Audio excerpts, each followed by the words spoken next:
Selamat sore sahabat pecinta tanaman anggur. Lama saya sudah tidak update video tentang budidaya tanaman anggur.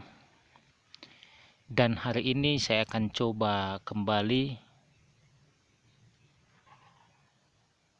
mengupdate video tentang budidaya tanaman anggur, atau saya akan berbicara bagaimana sebenarnya cara paling mudah untuk membudidayakan tanaman anggur dari proses mulai masa generatif atau pembuahan sampai kepada buah mulai siap panen atau matang, seperti yang boleh kita lihat ini di depan saya ini ya.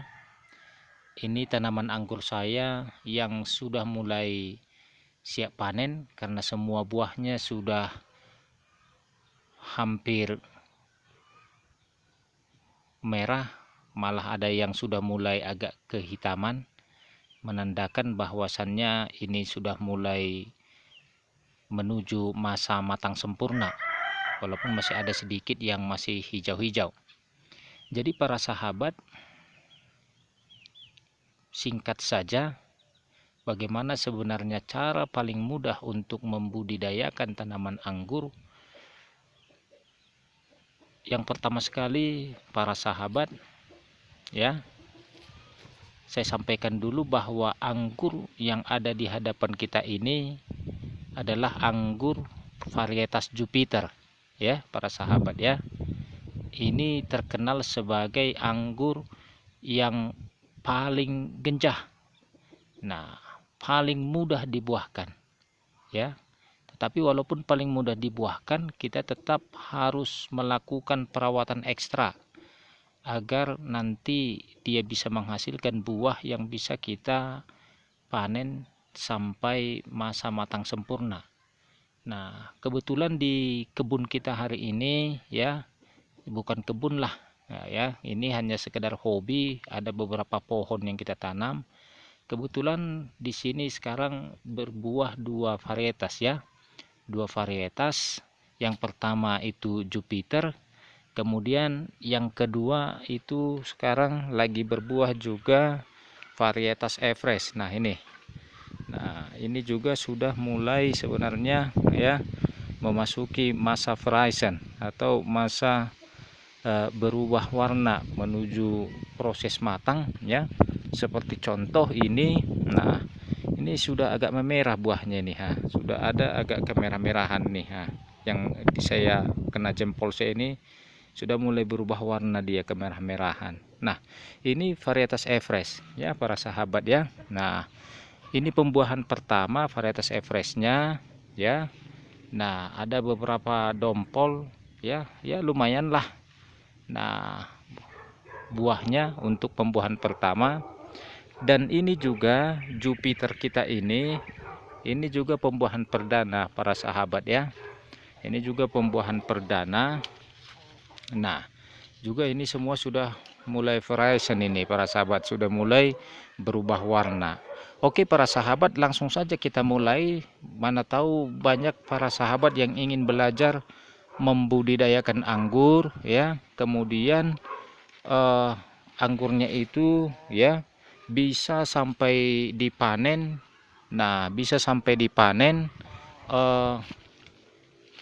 tanpa mengalami kendala, seperti misalnya buah pecah ya para sahabat ya. Nah, ini juga satu dompol lagi sudah mulai keseluruhannya sudah mulai berubah warna ya. Nah, yang pertama para sahabat, masa generatif itu masa pembuahan para sahabat.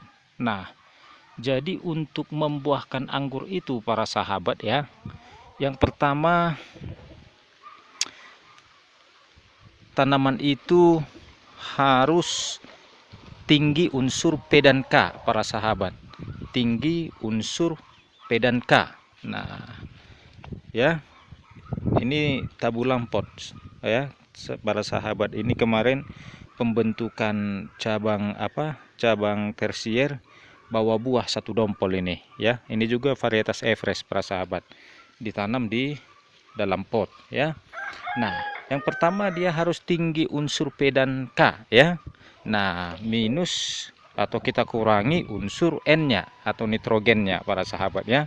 Makanya pada proses pembuahan tanaman anggur itu para sahabat, nah kita menggunakan, kalau pupuk kimia kita menggunakan pupuk yang tinggi P dan K-nya ya. Nah, oke, ini juga tambulan pot anggur saya para sahabat, ini juga sudah berbuah nih. Nah, ini juga pembuahan perdana para sahabat ya. Nah, pembuahan perdana ada beberapa dompol.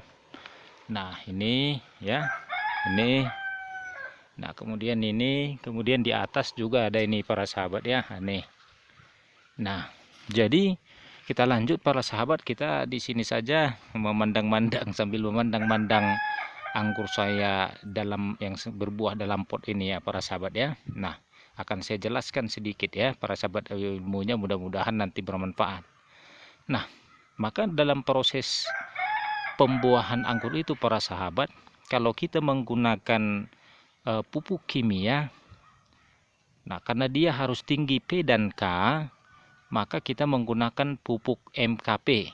Nah, kemudian ditambah KNO3, kemudian ditambah juga boron ya para sahabat. Kalau yang saya aplikasikan itu para sahabat, saya gunakan pupuk MKP, kemudian pupuk KNO3 putih, kemudian boron para sahabat ya.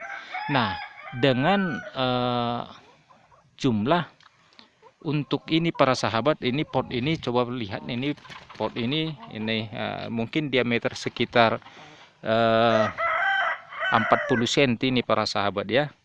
Nah, tidak terlalu besar ya ini.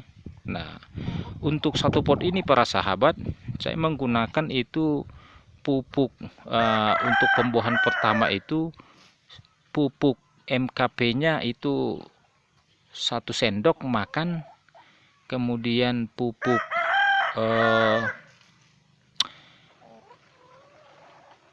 KNO3 putihnya itu setengah sendok makan atau 1 sendok teh, kemudian boronnya juga 1 sendok teh.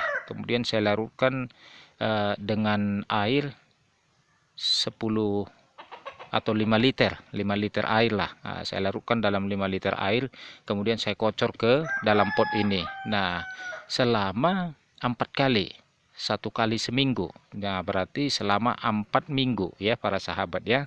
Selama 4 minggu saya kocor dengan MKP 1 sendok makan, KNO3 putih 1 sendok teh, tambah boron 1 sendok teh, dilarutkan dalam 5 liter air, dikocor ke dalam pot selama 4 minggu berturut-turut. Nah, kemudian pada minggu keempat atau pengocoran keempat, maka tersiernya itu kita pangkas ya.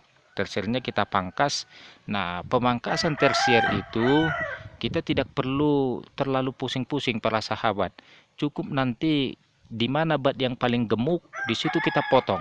Nah, di mana bat yang paling gemuk, di situ kita potong. Kenapa di bat yang paling gemuk?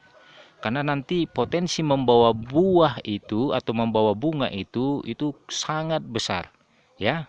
Potensi membawa bunga itu sangat besar. Jadi nanti pemangkasannya nggak usah bingung para sahabat ya.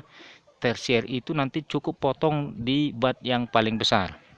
Nah, kemudian sesudah dia pemangkasan ya, sebelum muncul bunga tetap kita berikan pupuknya ya, kita berikan pupuk yang sama. Nah, kemudian sesudah dia muncul bunga, maka para sahabat pemupukan kita stop. Nah, pemupukan kita stop ya para sahabat ya, sampai kepada bunga itu mekar, kemudian menghasilkan pentil-pentil buah atau beri ya, beri yang masih berbentuk pentil. Nah, kalau sudah berbentuk pentil berinya, maka nanti boleh kita berikan pupuk lanjutan. Nah, para sahabat, kalau pupuk lanjutannya, kalau misalnya ini nanti tergantung. Kalau misalnya varietasnya boleh kita buahkan bertingkat, maka nanti pemupukannya boleh kita buat nanti kembali kepada pupuk masa generatif, yaitu MKP, KNO3 tambah boron, ya. Tetapi kalau memang hanya untuk pembesaran buah, di sini para sahabat, kalau saya berikan MKP tambah KNO3. Nah, dengan dosis yang kecil, dosis setengahnya para sahabat ya. Nah, kalau kemarin di sini satu pot ini saya buat 1 sendok makan, maka saya kasih 1 sendok teh ya, MKP. Kemudian KNO3. Nah, karena ini sangat berperan penting, tetap saya kasih juga 1 sendok teh. Nah, jadi 1:1 pupuknya ya para sahabat ya, untuk pembesaran buahnya dan nanti supaya buah itu menjadi manis. Nah, kemudian pemupukan ini ya kita lakukan terus menerus sampai kepada buah mulai berubah warna ya para sahabat ya, sampai kepada buah mulai berubah warna. Nah, kalau sudah mulai berubah warna, sudah banyak buahnya sudah mulai berubah warna, sudah mulai kemerahan, maka pemupukan boleh kita stop para sahabat ya, sampai kepada masa panen. Nah, tetapi kalau misalnya kita ingin membuahkan, maka tadi ya, mana tahu kita ingin melakukan pembuahan bertingkat, maka tadi boleh kita lanjutkan para sahabat ya, boleh kita lanjutkan dia pemupukan masa generatif tadi yang saya sebutkan di awal. Nah, maka nanti sesudah itu, maka kita melakukan pemangkasan lagi. Nah, misalnya ini para sahabat, ini sudah buah ini ya.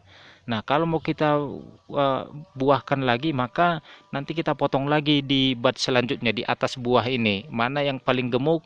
Nah, kita potong lagi. Misalnya ini ya. Nah, ini batnya agak gemuk, maka kita potong di sini, para sahabat. Kita potong di sini, maka nanti dengan harapan sesudah kita potong, karena sudah kita berikan pupuk pembuahan kembali, maka nanti akan tumbuh tunas lagi di batnya pecah, kemudian menghasilkan tunas, maka nanti akan kembali membawa bunga. Nah, itu para sahabat ya.